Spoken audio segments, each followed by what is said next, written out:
पुराना तो नहीं ही पढ़ा और जो करंट चल रहा था वो भी नहीं पढ़ा क्योंकि बैकलॉग हो गया था।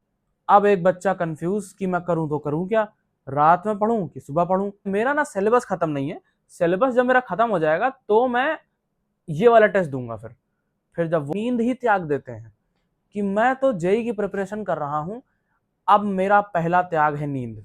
सुबह से एकदम अच्छे से पढ़ूंगा, बिल्कुल सुबह से कोई दिक्कत ही नहीं होगी। और फिर सुबह पॉइंट नंबर 5, बैकलॉग से डरना बंद करो। पहले तो बैकलॉग्स 11th में होना नॉर्मल है, सब बच्चों के होते हैं, लेकिन वही बात दिक्कत तब होती है जब बच्चे उससे डरने लगते हैं और वो बैकलॉग उनको मेंटली कोलैप्स कर देता है।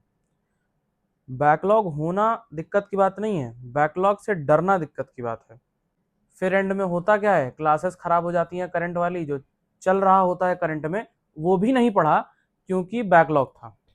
पुराना तो नहीं ही पढ़ा और जो करंट चल रहा था वो भी नहीं पढ़ा क्योंकि बैकलॉग हो गया था। करंट को कभी सैक्रिफाइस मत करना अपने पास्ट के लिए। पॉइंट नंबर 6, और शायद इस वीडियो में ये पॉइंट बहुत इंपॉर्टेंट है, हर टॉपर को कॉपी मत करो। ये जो तुम ऑल इंडिया रैंक 1 के इंटरव्यूज देखते हो ना कि उन्होंने कैसे पढ़ा, उन्होंने ये किया, उन्होंने वो किया, उनको फॉलो मत करो। क्यों? क्योंकि एक टॉपर बोलेगा मैं रात में 4 बजे तक पढ़ता था, एक टॉपर बोलेगा मैं सुबह 4 बजे उठता था। अब एक बच्चा कंफ्यूज कि मैं करूं तो करूं क्या, रात में पढ़ूं कि सुबह पढ़ूं। हर इंसान की स्ट्रेटजी, हर इंसान का फोकस, हर इंसान की अंडरस्टैंडिंग, सब कुछ हर लेवल पे अलग होता है।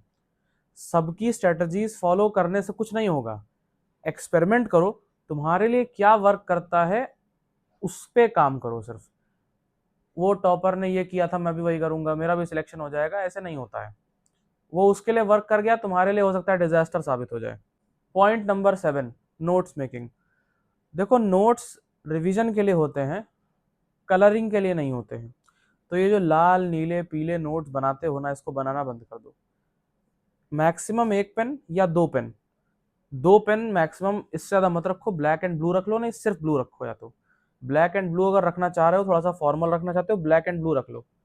ब्लैक एंड ब्लू पेन से आगे कोई भी नोट्स मत बनाओ। और पता चले भैया फिजिक्स की अलग, फिजिक्स के नोट्स की अलग, फिजिक्स की प्रैक्टिस की अलग, फिजिक्स के रिवीजन की अलग, फिजिक्स के ये वाले चैप्टर की अलग, फिजिक्स के वो वाले चैप्टर की अलग। इतनी नोटबुक्स नहीं बनानी है। सिर्फ फिजिक्स की एक बुक बनाओ लेक्चर की, एक नोटबुक बनेगी प्रैक्टिस की, बस खत्म। यहीं पे खत्म, समापन। अगर ऑफलाइन कर रहे हो तुम्हें डीपीपीज मिलती हैं, तो एक हम पतली सी बना सकते हैं जिसमें डीपीपी वगैरह सॉल्व करेंगे, लेकिन उसकी भी ऐसा कोई जरूरत नहीं। सिर्फ दो कॉपियां लो, एक में प्रैक्टिस करो, एक में लेक्चर करो। सिंपल, बिल्कुल। जो जितना सिंपल होता है उतना ही ज्यादा काम करता है। पॉइंट नंबर 8, और ये पॉइंट पे तुम ज्यादातर बहुत सारे एस्पिरेंट्स गलती करेंगे और उन्हें वो गलती जस्टिफाइड लग रही होगी जिस समय वो करेंगे, वो है टेस्ट ना देना।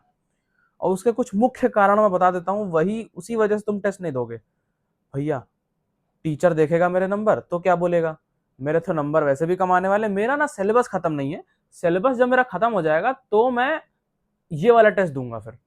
फिर जब वो वाला टेस्ट आ जाएगा तो उसमें 2-3 चीजें और आ जाएंगी, तुम बोलोगे अच्छा हाँ ये वाला अभी कंप्लीट नहीं है मेरा, एक काम करता हूँ ना 2 दिन रुक जाता हूँ, इसको कंप्लीट कर दूंगा, फिर 2 दिन बाद जो है घर पे बैठ के टेस्ट दे दूंगा। वो टेस्ट कभी नहीं दोगे तुम। जितना भी सिलेबस तुम्हें आता है, अगर तुमने क्लासेस में पढ़ा है, उसका टेस्ट हो रहा है, तुम्हें 60% आता है, 70% आता है, खत्म नहीं है, कोई बात नहीं, जाओ जाके टेस्ट दो। क्योंकि टेस्ट नहीं दोगे तो पता ही नहीं चलेगा कहाँ काम करना है, सिली मिस्टेक्स कहाँ हो रही है, कहाँ इंप्रूवमेंट करना है, कौन सा टॉपिक वीक है, कहाँ मैं क्वेश्चंस में गलती कर रहा हूँ, कहाँ मुझे कॉन्सेप्ट ही नहीं आता है, कहाँ मेरा क्या वीक है, कुछ नहीं पता चलेगा। सिर्फ हवा में रहोगे कि मैं तो रोज पढ़ता हूँ, ये देखो मैं ये कर रहा हूँ, मैं वो कर रहा हूँ, खत्म। Tests are most important, test के बिना कुछ नहीं होगा। पॉइंट नंबर 9, कल से सीरियसली पढ़ूंगा। ये वाली जो बीमारी है ये इतनी घातक है, इतनी घातक है कि कितनों की प्रिपरेशन खा चुकी है पता नहीं। घर में प्लान बनेगा फंक्शन का कि यहाँ चलना है, आउटिंग है कोई, चले गए आप। जब आप जा रहे हो रास्ते में तो आप ये सोचते हो जा रहे हो कोई बात नहीं, आज तो जो है घर के साथ में आ गया हूँ, दोस्तों के साथ में आ गया हूँ, फैमिली के साथ में आ गया हूँ, जब अगला दिन आएगा ना फिर मैं एकदम सुबह से एकदम अच्छे से पढ़ूंगा, बिल्कुल सुबह से कोई दिक्कत ही नहीं होगी, और फिर सुबह फिर वही काम हो जाएगा। सुबह तुम 2 घंटे लेट उठ जाओगे, फिर तुम सोचोगे कि अरे अब तो 11 बज गया है उठने में, अब एक काम करूंगा, कल से पढ़ूंगा, कल से एकदम फ्रेश स्टार्ट करूंगा। स्टार्ट अगली, बट स्टार्ट। क्योंकि 2 साल बाद रिग्रेट हर दिन का होगा कि मैंने उस दिन वो जगह वो अपना टाइम बर्बाद कर दिया, मैं ये वाली शादी में चला गया, मैं वो वाली शादी में चला गया, मैं इतने दिन अपने मैंने बर्बाद कर दिए, मेरी फ्लो टूट गया। बहुत रिग्रेट्स होंगे, लेकिन टाइम वापस नहीं आएगा, और तब आप देखेंगे ड्रॉपर स्ट्रैटेजी वीडियो। अपने आपको महारथी महाऋषि समझ के नींद ही त्याग देते हैं कि मैं तो जेई की प्रिपरेशन कर रहा हूं, अब मेरा पहला त्याग है नींद। बेवकूफ हैं ऐसे लोग। पहले तो मूड खराब करेंगे अपना, नींद तोड़ तोड़ के। मूड खराब करने से उनका माइंड खराब हो जाएगा, और माइंड खराब होगा तो याद नहीं होगा, मेमोरी जाएगी, ना क्वेश्चन सॉल्व होंगे, कुछ नहीं होने वाला। सिर्फ अचीवमेंट मिल जाएगी कि हाँ मैं जो है जेई की प्रिपरेशन कर रहा हूँ, मैं सोता ही नहीं हूँ। आस पास से अप्रिसिएशन मिलेगी, अरे वो देखो शर्मा जी का लड़का जेई की प्रिपरेशन कर रहा है, सिर्फ 5 घंटे सोता है, ये होती है मेहनत। पॉइंट नंबर 11, जेईई ये कोई लाइफ नहीं है तुम्हारी, ये एक लाइफ का पार्ट है, वो भी बहुत छोटा।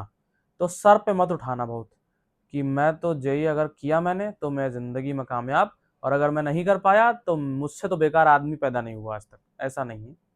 बहुत से बच्चे जेई में फेल हो जाते हैं, लेकिन वो अपनी लाइफ में बहुत कुछ कर लेते हैं। इसको करने से जो पाथ है आपका वो तो छोटा हो जाएगा, लेकिन मैं ये नहीं कह रहा कि इसको नहीं करके कोई उस जगह तक नहीं पहुंच पाएगा, लेकिन हाँ इसको करके कोई जल्दी पहुंच सकता है, ये बात है। और आपका काम है मेहनत करना, देना किसी और का काम है, जिसको देना है वो देख लेगा किसको देना है। आप मेहनत करें, मेहनत करने के बाद जो मिलता है सुखी रहो उसमें।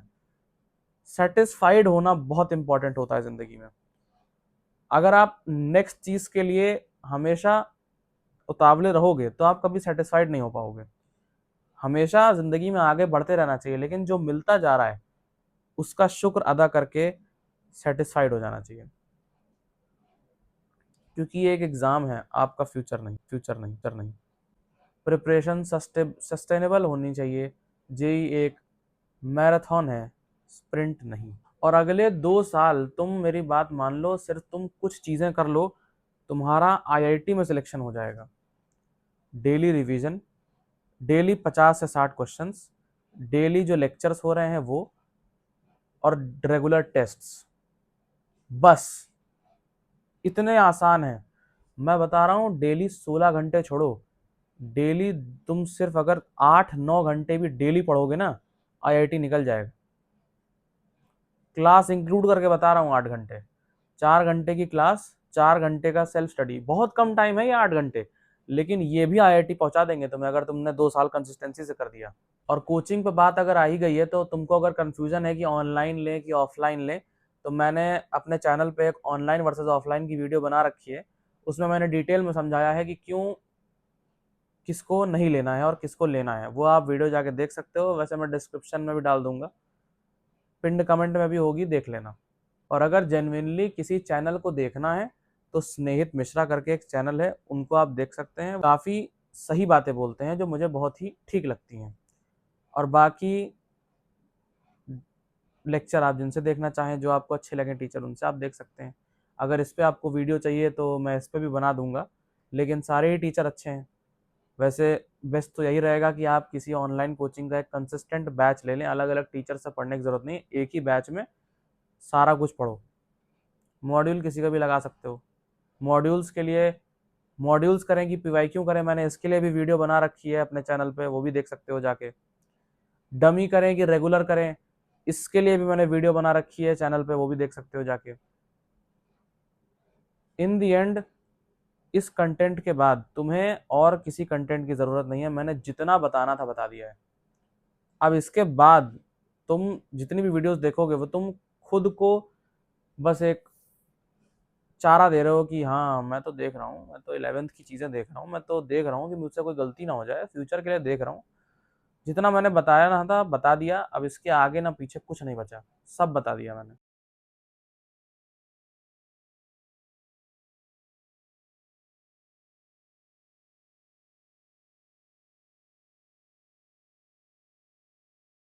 और जाते जाते एक लास्ट लाइन, जेई में सिलेक्शन ना इंटेलिजेंट लोगों के होने की प्रोबेबिलिटी कम है, कंसिस्टेंट जो थोड़ा सा कम इंटेलिजेंट भी होगा उनके जेई में सेलेक्ट होने की प्रोबेबिलिटी ज्यादा है।